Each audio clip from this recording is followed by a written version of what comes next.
The Last Unicorn was composed by Jimmy Webb and performed by the folk rock group America in 1982 as the theme song for the movie by the same name. This song was also performed by Kenny Loggins on his album Return to Pooh Corner. The movie itself was released that same year and based on a novel written by Peter O. Spiegel that was published in 1968. The animated film opens by displaying the Hunt of the Unicorn tapestries from the Cloisters Museum in New York, believed to have been created between 1495 and 1505. Next, two hunters ride through a forest on horseback. The main character of the story, a unicorn, whose voice is provided by the American actress Mia Farrow, overhears the hunter speaking about how she is the very last of her kind. Later, the unicorn learns from a butterfly that the rest of her kind were captured by a fierce creature known only as the Red Bull. Seeking to rescue the other unicorns, she leaves her forest and begins a long journey, where she discovers that humans cannot see her for what she truly is, and generally mistake her for an ordinary white mirror. One night while sleeping, she is captured by a witch, known as Mommy Fortuna, to be used in her carnival as a sideshow. The witch knows she is a real unicorn, but has to give her a horn that normal humans can see by using her magic, which has the power to transform ordinary animals into supernatural ones by illusion. It is here that the unicorn meets Schmendrick, a clumsy and unskilled magician, but nevertheless one who possesses true magic. Because of this magic, Schmendrick sees the unicorn for what she truly is, stating, "I know you. If I were blind, I would know what you are." Schmendrick sets the unicorn free, and they escape Mommy Fortuna's carnival after a harpy, the only other truly magical creature there, breaks free, killing Mommy Fortuna in the process. The next morning, Schmendrick asks if he can accompany the unicorn on her quest, to which she acquiesces, though she mentions she wishes he had asked her for some other reward for setting her free. Thinking of the death of Mommy Fortuna the night before, Schmendrick asks the unicorn if she has any regrets, to which she replies that unicorns are incapable of regret. She tells Schmendrick, "I can feel sorrow, but it's not the same thing." As the duo travel on their quest together, they encounter bandits who capture Schmendrick. It is here that the character of Molly Grew is introduced. She cooks for the bandits, who ironically have an obsession with the legend of Robin Hood. Discovering this, Schmendrick conjures up an illusion of the merry men and uses it to escape. Later he is found and tied to a tree, and finally rescued by the unicorn. As they leave, they encounter Molly Grew, who decides to travel with them on their journey. One night while sleeping, they encounter the Red Bull. The unicorn is unable to fight against the bull or successfully run away from it. Fearing it is the end of the last unicorn on Earth, Molly Grew implores Schmendrick to use his magic to save her from the bull.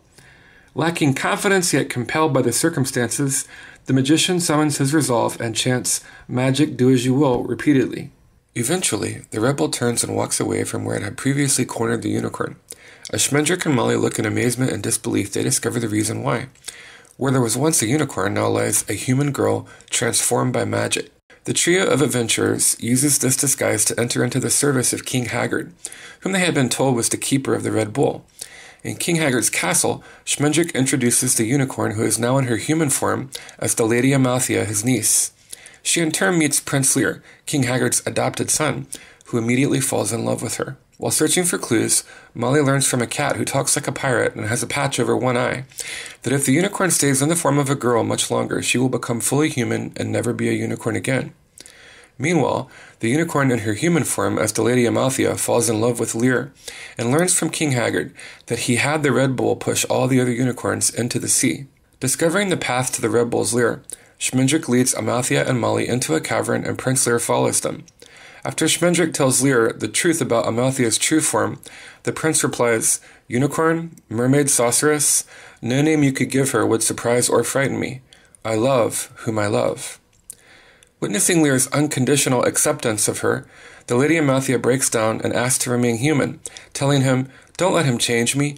I will not love you when I'm a unicorn." In spite of being deeply in love with her, Lear follows his sense of duty. He answers her, "No, I am a hero, and heroes know that a quest cannot simply be abandoned. Unicorns may go unrescued for a long time, but not forever." The Red Bull appears, this time no longer fooled by Amalthea's disguise. To save her, Schmendrick once again uses his magic, but this time with the level of mastery and control over it he had never had before, and with it he transforms her back into a unicorn. Still unable to fight the bull, the unicorn runs and the bull begins pushing her into the sea with the other unicorns. Prince Lear grabs Schmendrick, threatening to kill him if he does not do something, to which Schmendrick replies, "Not all the magic in the world can save her now. That's what heroes are for."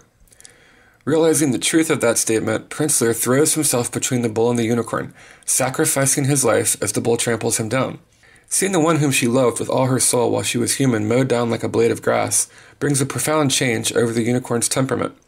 Her terror and fear of the bull transform into an intense and seething rage as she fully realizes what the bull has done to her beloved. She stops running and turns to fight the bull, turning the tables on him and driving him into the sea as the other unicorns by the thousands begin leaping out of the sea and returning to their forests. Later, after the battle is over, Molly and Schmendrick are mourning over Lear's inanimate body. The unicorn appears and, using her magic, brings him back from death as she gently touches the tip of her horn to his pale and lifeless lips, mimicking the form of a lover's kiss. As the movie closes, Schmendrick is awakened by the unicorn one night seeking to bid her good magician farewell. She asks him, now that he has learned to control his power, if it makes him happy to have finally become a true magician. To this he replies, "Men don't always know when they're happy." Schmendrick in turn asks the unicorn if she is happy, to which she replies, "I have been mortal, and some part of me is mortal yet. I am no longer like the others, for no unicorn was ever born who could regret, but now I do. I regret." By this she meant that, since she had regained her true form, she could no longer be with Prince Lear whom she loved while she was human. To this, Schmendrick replies, "I am sorry I have done you evil, and I cannot undo it." The unicorn answers with, "No, unicorns are in the world again. No sorrow will live in me as long as that joy, save one, and I thank you for that part too." By this, she signified that for her, it was better to have loved and lost than to never have loved at all. Why do I like this song? I read the book The Last Unicorn when I was young, along with many other works by Peter Beagle. I kept and cherished this work of fiction, alongside my copies of Tolkien's The Lord of the Rings and C.S. Lewis's The Chronicles of Narnia. I've always loved fantasy and fairy tales. Additionally, I always liked the group America, and the fact that they performed the entire soundtrack for the movie made its music even more unforgettable. The song still stirs my soul today with feelings for the characters and events that took place in what I consider one of the best works of fiction to have been written in modern times, The Last Unicorn.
When the